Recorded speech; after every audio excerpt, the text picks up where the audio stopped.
Jesus Christ, Simon muttered under his breath, standing frozen in the dim light of the kitchen. The fridge door was wide open, casting a long, pale glow onto the linoleum. He hadn't left it open. That much he knew. And his father Gerald never touched the fridge after dinner. Hell, the old man had a routine tighter than a drum. This was wrong. It was 3:17 a.m. Simon squinted toward the hallway, waiting, listening. No footsteps. No sound. Just the low hum of the refrigerator and that eerie cold bleeding into the air. Then he saw it. A single muddy footprint. Right there. Just beside the fridge. He crouched slowly, his breath shallow, heart clenching. The print looked fresh. Wet. He reached a finger down toward it and stopped halfway. What the hell happened in this house? If this gave you chills, hit like, drop a comment, and don't forget to subscribe for more. The day he got the keys, the sun was too bright for the kind of house it landed on. The old man who handed him the envelope didn't linger. Thin yellow fingers shoved the metal keys into Simon's palm like they were trying to rid themselves of something cursed.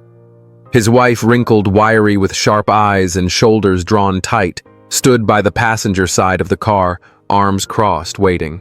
Her mouth was tight pressed flat like someone trying to hold back a secret that was gnawing from the inside. "Everything's in order," the man said. No handshake, no eye contact, just a hasty nod and a shuffle toward the open car door. "Don't lose the back door key." Then they were gone, kicking up gravel down the driveway, not once looking back. Simon stood there for a while, keys sweating in his palm. Something about their rush unsettled him, but he brushed it off.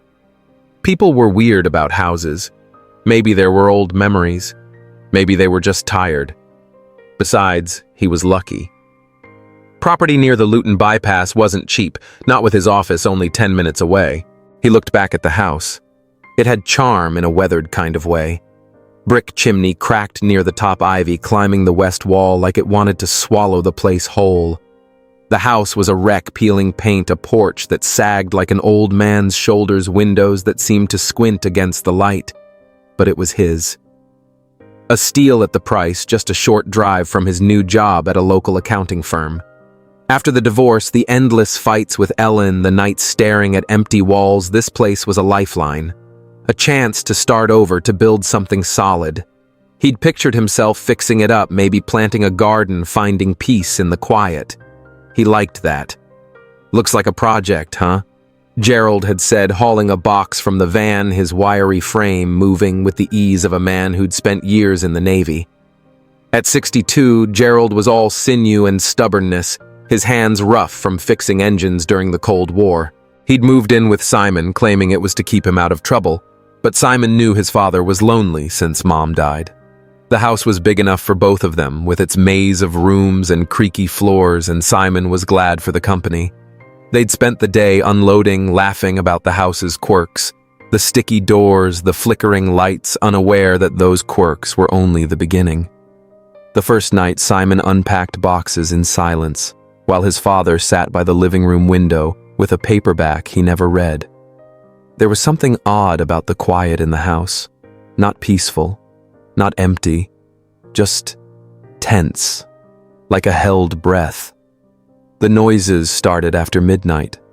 Simon had been lying on his mattress, still no bed frame, just a heap of linen in the guest room when he heard it. A soft metallic knock, like metal tapping wood. Then footsteps, faint, deliberate down below. He held his breath, counted. It stopped. Dead silence again. He chalked it up to old pipes or maybe a cat outside. Houses groaned. He knew that. Logic smothered the fear for a little while. But it happened again the next night. And the next. Same time. Same steps. Same pause. Like someone waiting, listening, breathing under the floorboards. By the third morning, things got harder to ignore. There were muddy tracks inside the back hallway. Just a few prints, faint and drying, but clearly leading from the rear door into the kitchen. Gerald had noticed them first. "You forget to wipe your damn boots?" he asked. Simon stood beside him, jaw tight. Didn't go out last night. Nothing was stolen. No broken locks, no missing valuables, but the footprints were real, undeniable. Gerald frowned. He didn't say much else. But that night, he triple-locked the doors before bed and slid a wedge beneath the back door. He didn't say why. He didn't need to. The fridge incident was the final straw. Simon had just finished working on budget projections for his client when he'd gone down for a snack.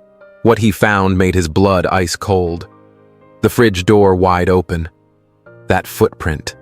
And the unmistakable gnawing sense that someone had been just there. He didn't sleep the rest of that night. The next morning, he canvassed the house inch by inch. Floorboards, walls, cabinets. Looking for an answer. There was something wrong here. He could feel it in his gut. That familiar twist he'd ignored months ago, right before his last breakdown. He wouldn't make that mistake again. Later that day, Simon knocked on the door across the road. Mrs. Lavelle. 70s widowed, the kind of neighbor who watched everything from behind embroidered curtains. "Oh, that house," she said, not even pretending to smile. "It's seen better years." "Anything I should know?" Simon asked carefully. She hesitated, eyes scanning him like she wasn't sure how much truth he could take. "It's an old place. That much you can tell. Built in the 30s. A lot of folks came and went. Some stayed longer than others." "Anything unusual?" he pressed. Her voice dropped. "It's got history, that house. Just be careful. Some things don't stay buried." He left with more questions than answers. That evening he made a list. Noise pattern midnight, 3 a.m. rear door prints. Fridge, opened hallway draft cold spot near the corner. Uneven boards in front of closet hall. Gerald didn't say much, but he watched Simon write like he was watching someone try to make sense of a ghost story. Simon kept chewing the end of his pen, lost in the pattern. There was something rhythmic to it all, not chaotic, like squirrels in the attic or air ducts settling, but intentional, like someone or something was keeping to a schedule. It wasn't his imagination, and it sure as hell wasn't nothing. Gerald stood behind him, arms crossed, not saying a word, but Simon could feel the judgment floating just beneath the surface. "You think I'm overreacting?" Simon asked without turning. His father replied after a pause, his voice gravelly but even. "I think you're looking for answers in all the places folks don't usually go." "That's not bad. That's just rare." Simon nodded, not comforted, but not discouraged either. Later that night, as Gerald settled into the spare room snoring like a rusted engine, Simon went up to the attic. He didn't know exactly what he was looking for. Maybe proof. Maybe peace of mind. Maybe both. The attic was colder than expected. The light bulb overhead flickered twice before giving up entirely, leaving Simon with the faint yellow glow of a flashlight tucked beneath his chin. Dust floated in the air like dead skin, thick and still. Most of the boxes up there were empty except for one corner where an old dresser leaned awkwardly, its back leg snapped and folded inward. Simon was about to turn back when he noticed something odd wedged between the collapsed drawers and the wall. Half buried under an old sheet was a wooden box. Not large. About the size of a briefcase, but heavier looking, older. He had to pull hard, the box scraping loudly against the wooden floor, as if it didn't want to come free. It had no lock, just a rusted clasp, tarnished with time. When he opened it, it gave off the faint scent of mothballs and mildew, but there neatly folded inside was a rolled-up set of blueprints. Architectural. Faded ink, torn edges, thin paper so old it crackled when he moved it. And right there on the third sheet, drawn in wartime lines and narrow handwriting, was a label, Luton, Domestic Civil Shelter 1942, Access Point Main Hall. Secondary hatch beneath flooring corridor 3. Simon stared at it for a long time. The house wasn't just old. It had a past, a purpose. 2 days later, they pulled back the rug in the hallway again. This time, Simon didn't hesitate. With a flathead screwdriver and a pry bar, he loosened the warped edges of the floorboard. It didn't take much. The wood came up easier than it should have, the nails stripped and rusted. Beneath dust and insulation curled away to reveal a metal panel covered in grime and a faint trace of oil.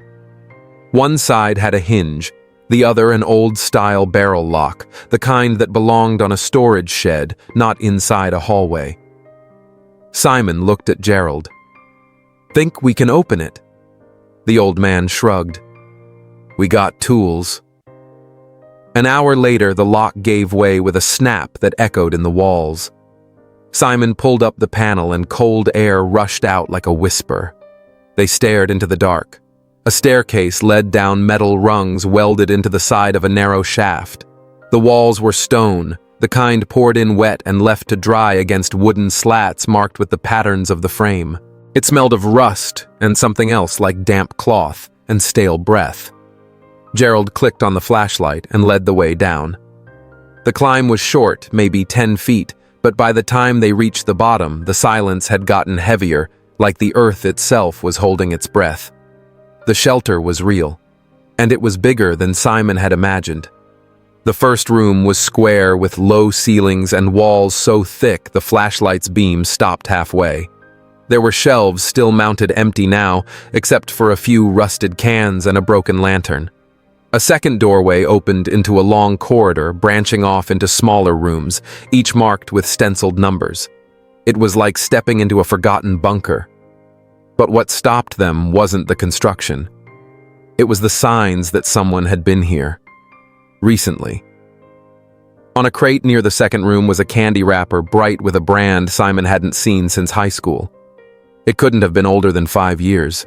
On the floor beside it lay a flashlight, modern plastic casing battery operated, still warm to the touch. And then near the far end of the corridor came the smell. Smoke. Faint. Not fresh, but not weeks old either. Gerald turned slowly, eyes narrow. "Someone's been down here," Simon's voice caught. And maybe still is. They stood silent for a minute, listening. But nothing moved. Nothing spoke. Eventually they turned back, climbed the ladder and sealed the hatch. Simon wiped dust from his hands, heart still racing. That night, he installed the first of the hidden cameras, one above the stairwell, angled to catch the panel, and another inside the hatch mounted low and wide. He didn't tell Gerald everything. Something about the shelter felt watched. Like when he stepped inside, he wasn't discovering something. Later, while Gerald made toast and flipped through the local paper, Simon logged into the online archive for the Luton zoning office. He found references to wartime shelters, mostly government-commissioned. Some were mapped, others not.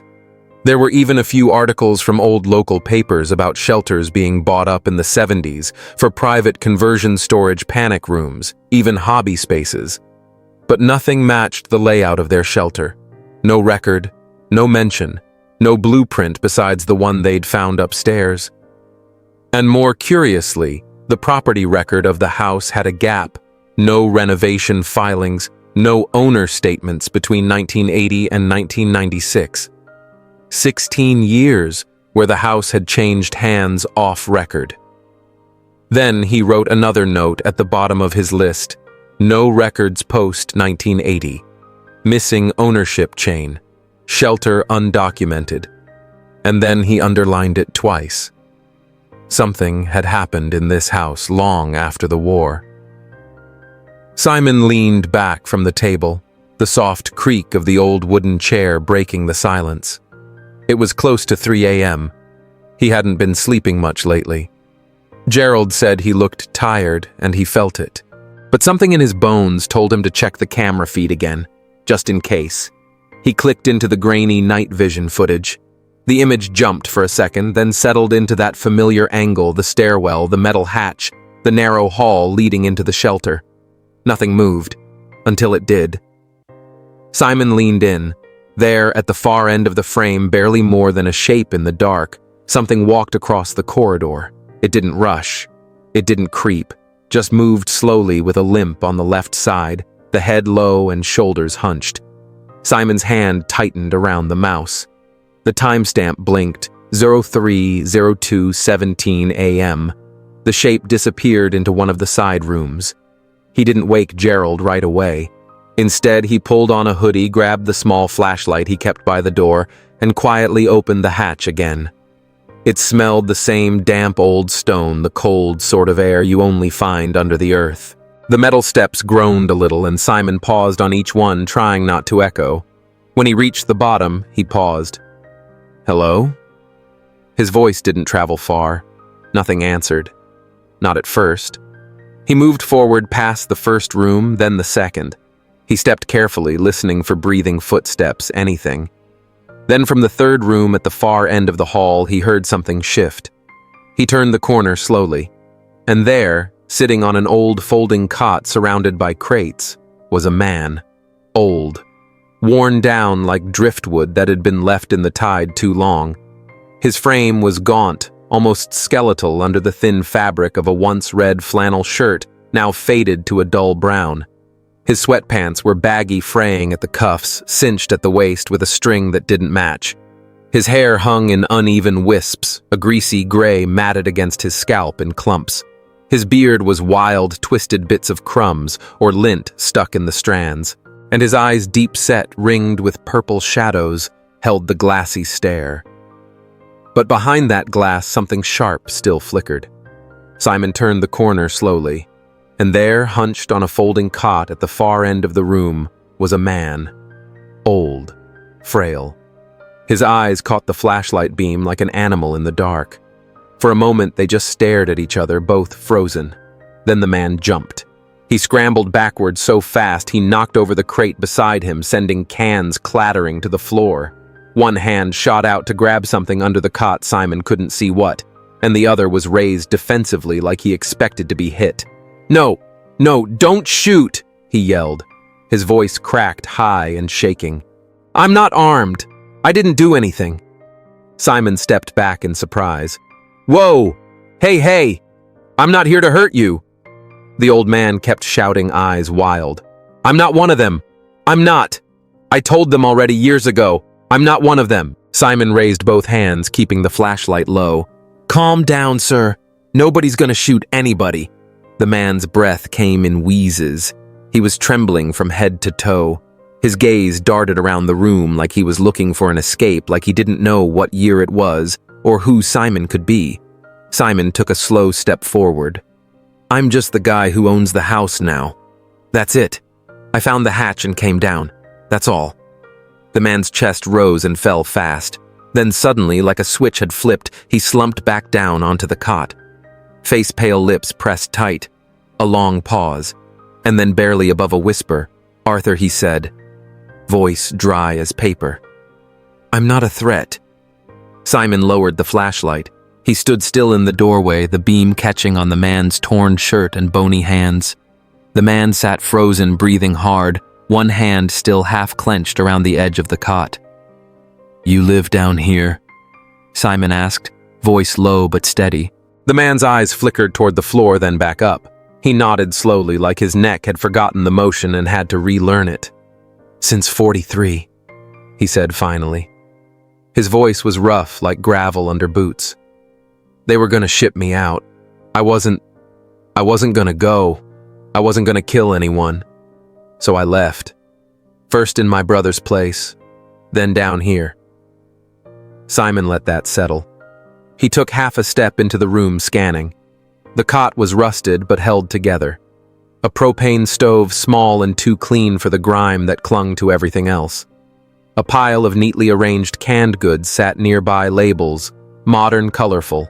No dust on them. No rust. "You've been living here ever since?" Simon asked. "All these years."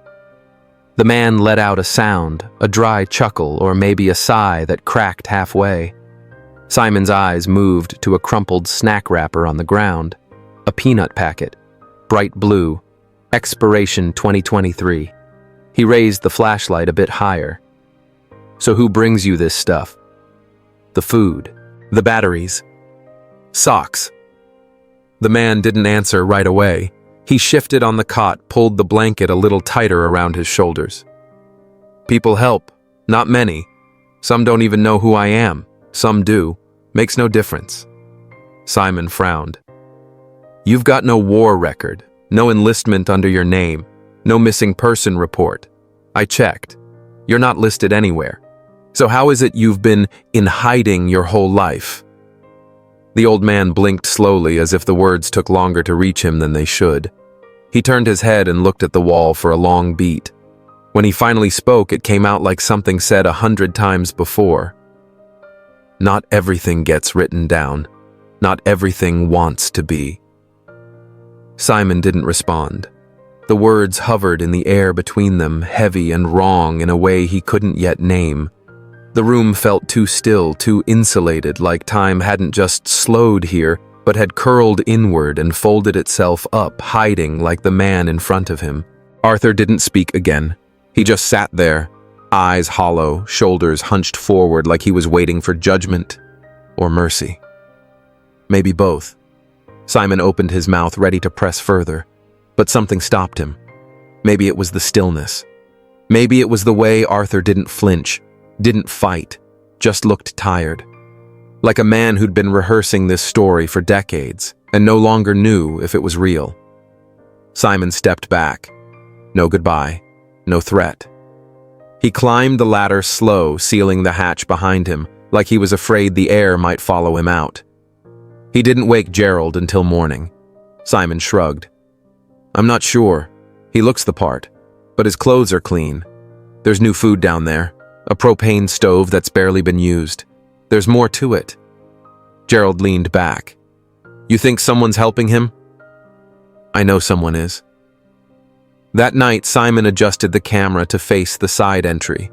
Then he waited. It took 3 days.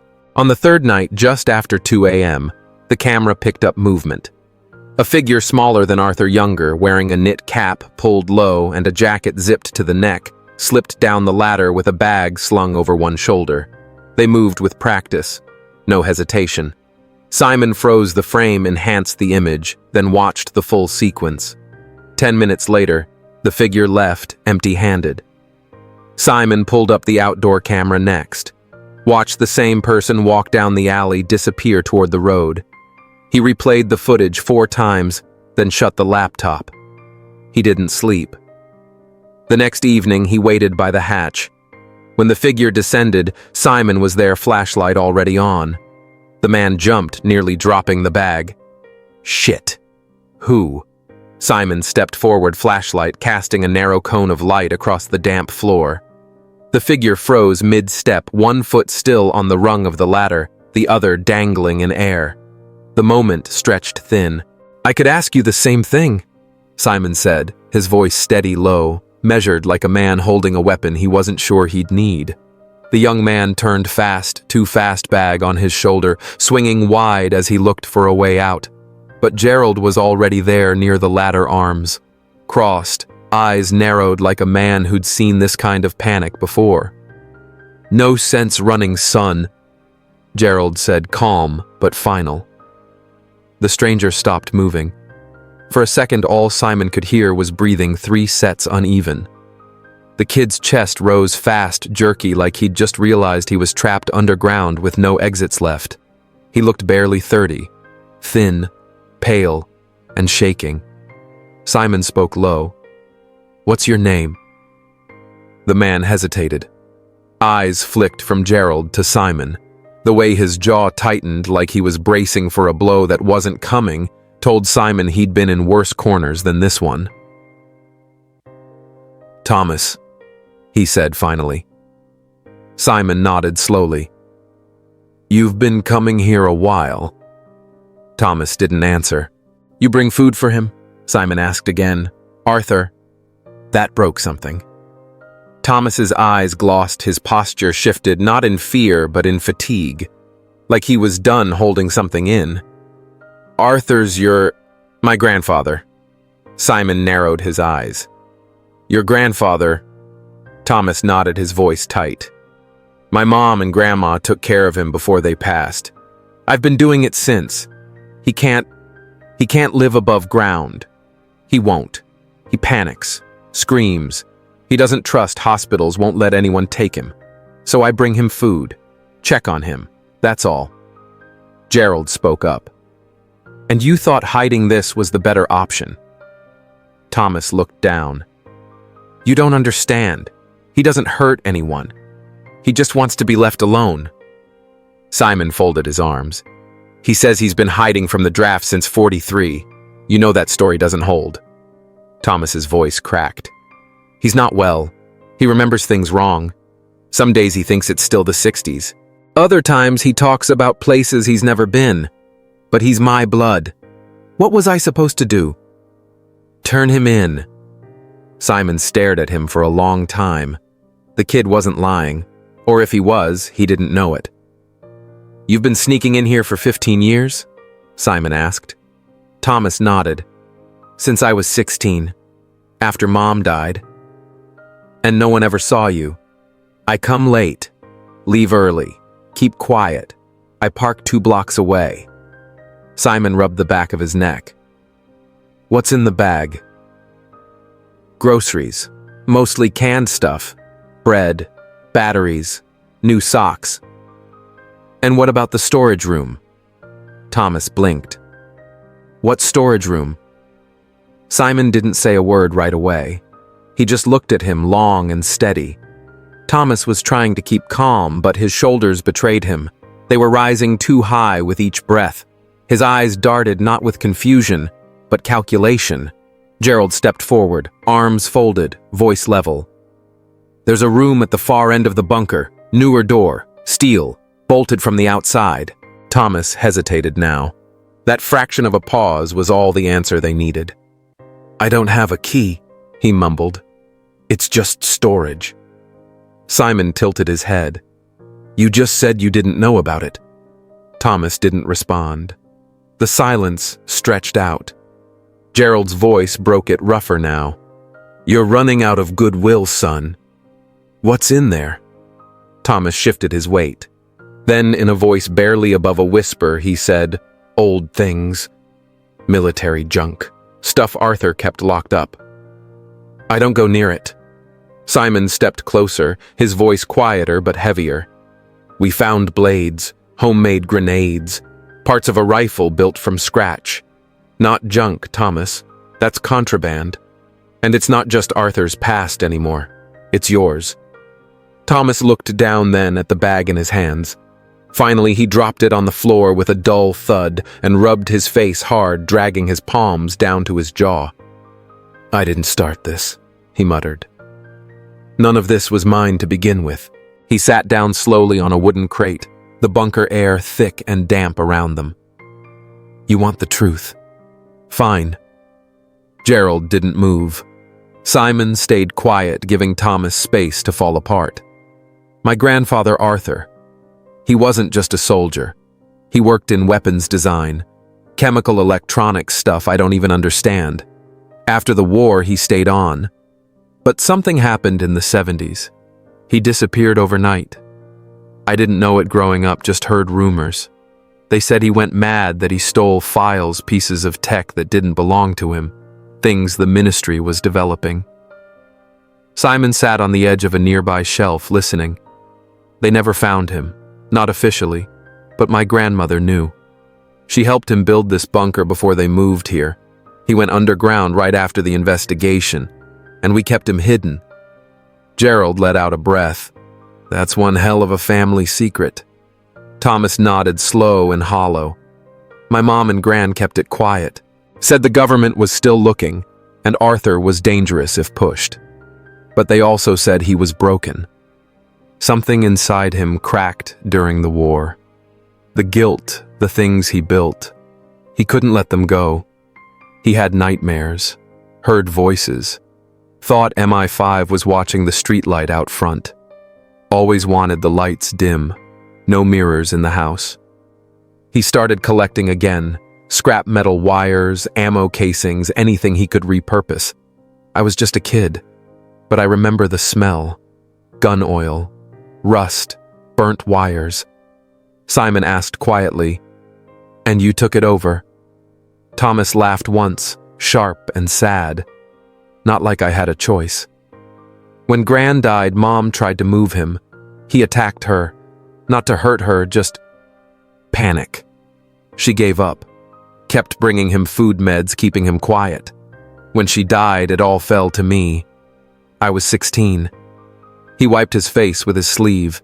I tried to just feed him, just that. But the stuff he kept down here, it wasn't trash. Collectors online were paying stupid money for it. Wabiwitu switches, decommissioned detonators. He'd hoarded rare parts. So I started selling a few pieces. Not weapons, just fragments. It got easier, then harder to stop. Simon's voice was low, and the recent stuff Thomas looked him straight in the eye. I needed cash. The world's expensive.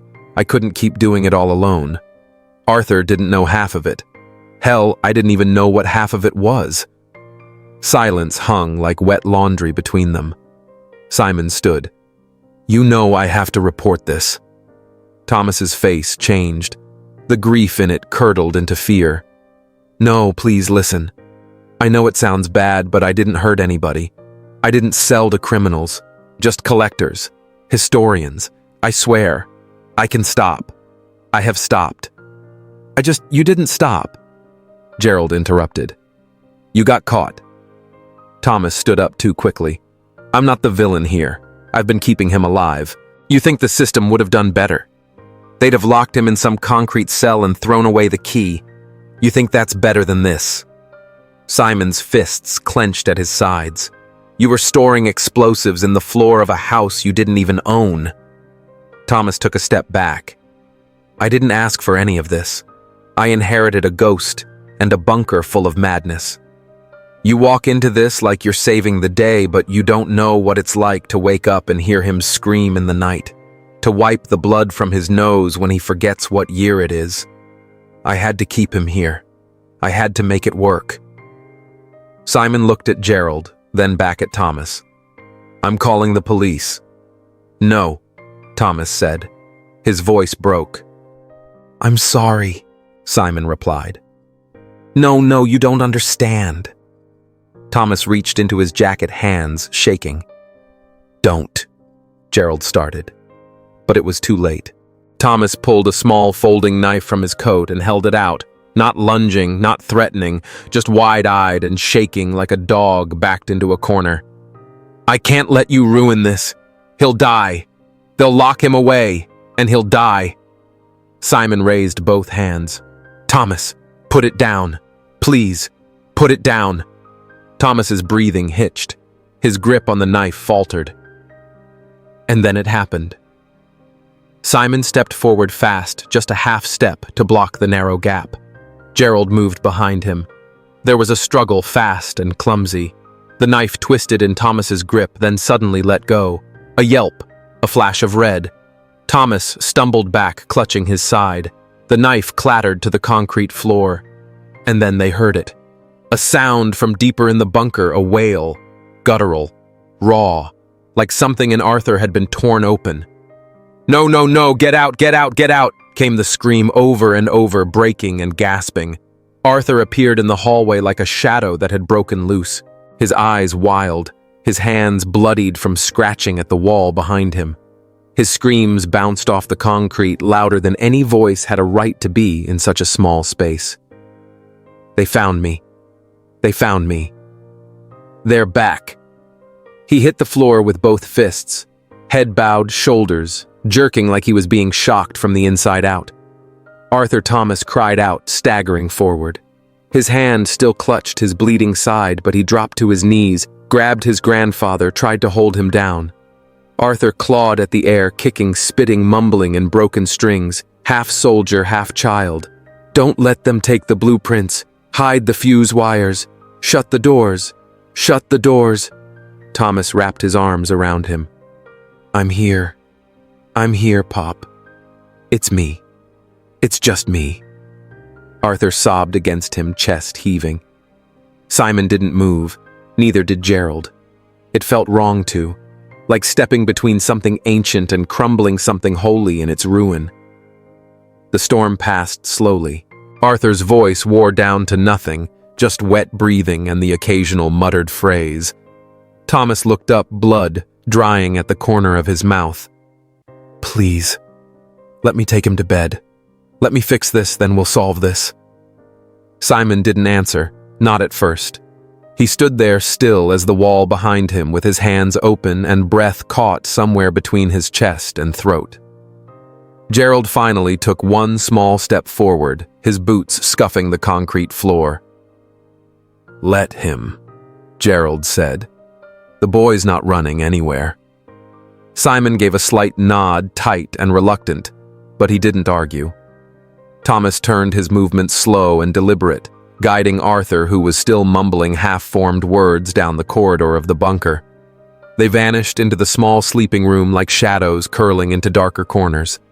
Simon leaned against the rusted metal shelf and rubbed his eyes. What the hell did we just walk into? Dad. Gerald didn't speak for a moment. He crouched down, picked up the knife Thomas had dropped and turned it over in his hands. The tail end of a war that never really ended, he said softly. For them, anyway. A long silence passed. Then Simon pulled out his phone and dialed emergency services. His voice was quiet, controlled. He explained the injury, the need for medical attention. He didn't mention the bunker. Not yet. 20 minutes later, a pair of paramedics climbed down the narrow entrance into the bunker. One of them, a tall woman in her 40s, took one look around and muttered, "Jesus, what is this place?" Simon didn't answer. He just pointed to the room where Thomas lay on the cot shirt, bloodied but conscious, one arm still slung protectively across Arthur's hunched shoulders. The old man stared blankly at the ceiling above, murmuring things no one could quite make out. The paramedics worked quickly, cleaning the wound, wrapping gauze tight around Thomas's ribs. It wasn't deep, they said. Painful, but not fatal. The knife had caught soft tissue and muscle, missed anything vital. He'd be all right with rest. Arthur refused to let go of his grandson. Even as they bandaged Thomas, he clung to his hand with a kind of panicked strength, his eyes darting between the strangers in the room, and some invisible memory burned into the walls. Simon stepped out of the bunker for a breath of air. Night had fallen while they were underground, and the cold hit him like a slap. He leaned against the porch post and stared out at the street, dim and silent. A moment later, Gerald came out, hands stuffed deep into his coat pockets. "You're not sleeping tonight," the old man said. "Nope," Simon answered. They stood in silence for a while, both men thinking thoughts too tangled for words. Then Gerald finally broke it. "You gonna turn him in?" Simon didn't answer right away. He turned to look at the house behind him. That crooked roofline, the flaking window frames the false quiet of it all. "I should," he said. Gerald nodded. "Maybe." Simon glanced over. "You think I shouldn't?" Gerald didn't speak right away. When he did, his voice was low and steady. "Sometimes the truth don't need to be yelled. Sometimes it just needs to be seen. Understood. Felt." Simon looked back toward the open hatch. "He's dangerous," was Gerald corrected. "What I saw tonight. He's just tired, confused. He's not building bombs anymore. He's holding on to the last thing he remembers before the world forgot him." Simon exhaled slowly, the cold fogging in front of him. And Thomas. Gerald frowned. "That one's tricky." "I think he meant well," Simon said. "I think he meant to survive," Gerald replied. "Sometimes that's not the same thing." They both nodded as if that answered something. By morning, Simon had made a decision. The call to the authorities was calm. He explained everything in measured detail, the discovery of the bunker, the old man hiding inside, the homemade weapons, the injury. He didn't dramatize it. He told the truth. But he also made sure to tell it in full. Arthur was placed under medical evaluation first. A team from the local VA hospital arrived that afternoon. They brought gentle voices and soft hands, and when they told Arthur they were there to help, not punish, something in him relaxed. "Not prison?" he asked one of them. "No, sir," the man replied. "Just rest. A real bed. Someone to help with the things that scare you." Arthur wept then. He didn't argue. He let them take him. Thomas was arrested quietly. No cuffs, no shouting. Simon asked the officers to treat him gently, and they did. Thomas didn't resist. He kissed his grandfather's hand before they led him away. A few days later, the hearing took place in a small courtroom in town. Simon attended. So did Gerald. So did a handful of neighbors who'd heard fragments of the story and wanted to see it through. Thomas sat quietly, his side still bandaged. He looked thinner, paler, but not broken. The judge listened, reviewed the files, read Simon's statement, read Gerald's, and in the end, mercy won. Thomas was sentenced to community service and mandatory psychiatric evaluation. No prison, just time. Time to rebuild. Time to find honest work. Time to forgive himself if he ever could. Weeks passed. Simon and Gerald stayed in the house. They didn't sell it. Instead, they started cleaning. The bunker was cleared first carefully with help. The weapons were removed, cataloged, destroyed. The walls were scrubbed. Light fixtures replaced. A railing added to the stairs. The floor was re-leveled. They painted one wall cream, left the rest bare concrete.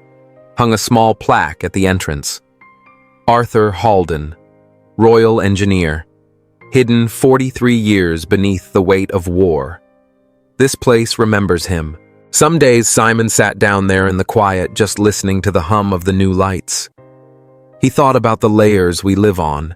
How some of us walk just above sorrow and never know. How others bury themselves in it, hoping no one will come. Gerald came down one evening with 2 mugs of black coffee. "You're gonna write about it?" he asked. Simon shrugged. "I might." Gerald handed him a mug. "Well, when you do, don't make yourself the hero." Simon smiled faintly. "I wasn't." Gerald nodded. "Good."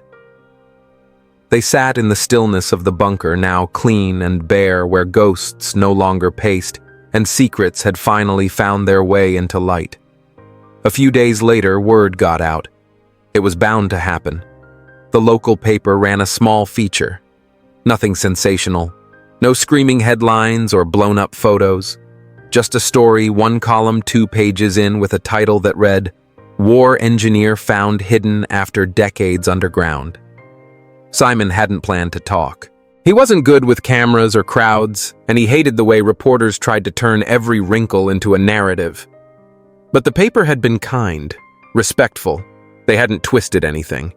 And when the calls came in from the town council, from the history club, even from the veterans group up in Bedford, he knew he couldn't keep the story quiet forever.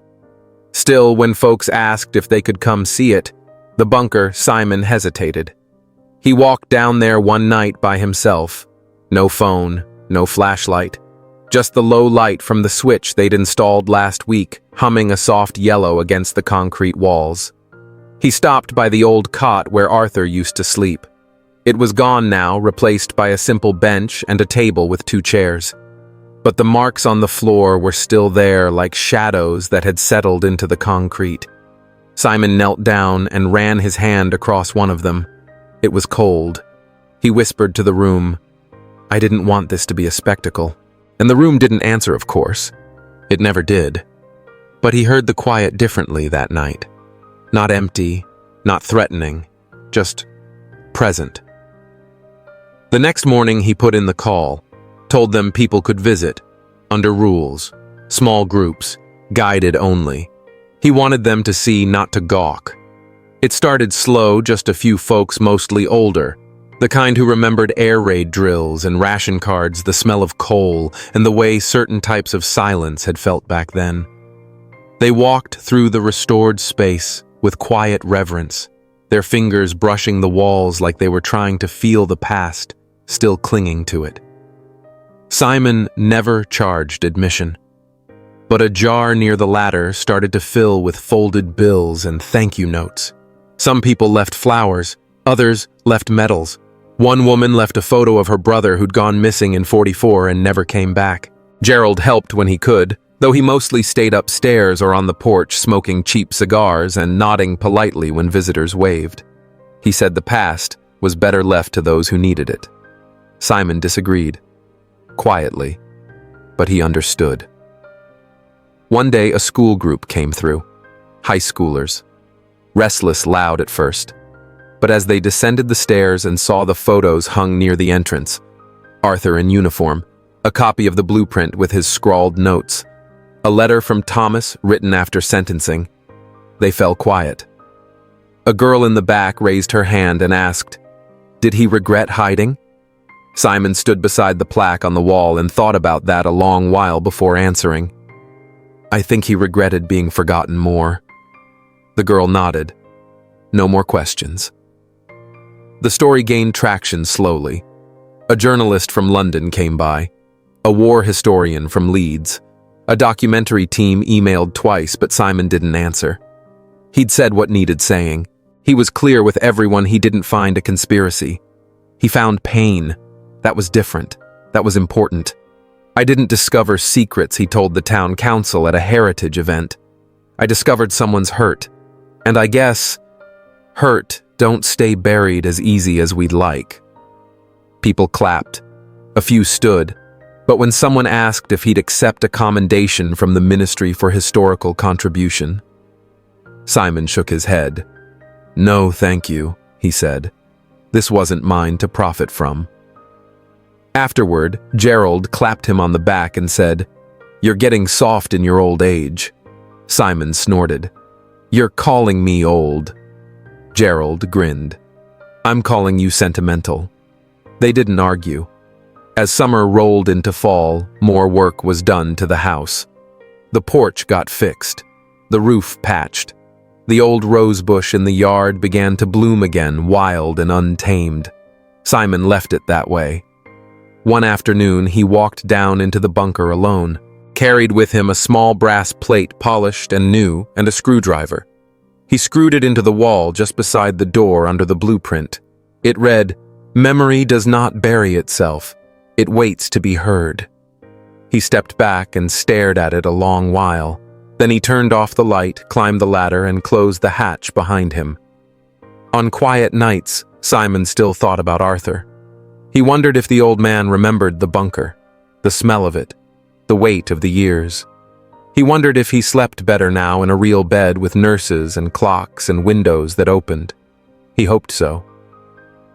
Thomas sent a letter every couple of weeks, short notes, updates. He was working now, manual labor mostly, but honest. He stayed out of trouble, asked about Gerald's health, said he was sorry again for everything. Simon always wrote back. He kept the notes in a small wooden box on the kitchen shelf right above the tea bags. He didn't show them to anyone. In the end, the house stayed quiet. But it was a different kind of quiet now. Not the kind that pressed on your chest or made your ears ring. It was the quiet of understanding, of something being laid to rest properly. Sometimes Gerald would sit out on the porch in the evenings watching the street and say, "It's a good house now." And Simon would nod. Not perfect, not without scars, but good. And that he figured was enough. And that folks is the story. You know. I sat with this one longer than I expected. This wasn't just a thriller or a mystery, it was something far deeper. A slow unraveling of grief war memory and the quiet damage we don't always see. And to me, what stood out most wasn't the bunker or the hidden weapons or even the secrets. It was Arthur. It was what happens when someone never leaves the war even when the world moves on without them. PTSD isn't just a military acronym, it's a shadow that follows people into silence. Arthur didn't ask to be remembered as a threat. He just wanted to survive in a world that had no place for him anymore. And Thomas, he made mistakes, big ones, but his entire life was built around trying to hold together what should have never fallen apart to begin with. That kind of loyalty, misguided or not, is born from love. If you were Simon, what would you have done? Would you have turned them in right away, walked away from the whole thing, or done what Simon did, listen first, act after? To me, the biggest lesson here is compassion. We don't always know the full story. Sometimes people bury their pain so deep it grows roots. Sometimes helping isn't about fixing, it's about seeing. Really seeing. So I want to hear your thoughts. What part hit you the hardest? Would you have made the same choices? Drop a comment below. Let's talk. Let's be human together. If this story moved you even a little, don't forget to like, share, and subscribe. Because sometimes stories like this, quiet, haunting, and real, are the ones that stick with us the longest. Thanks for spending this time with me. I'll see you in the next one.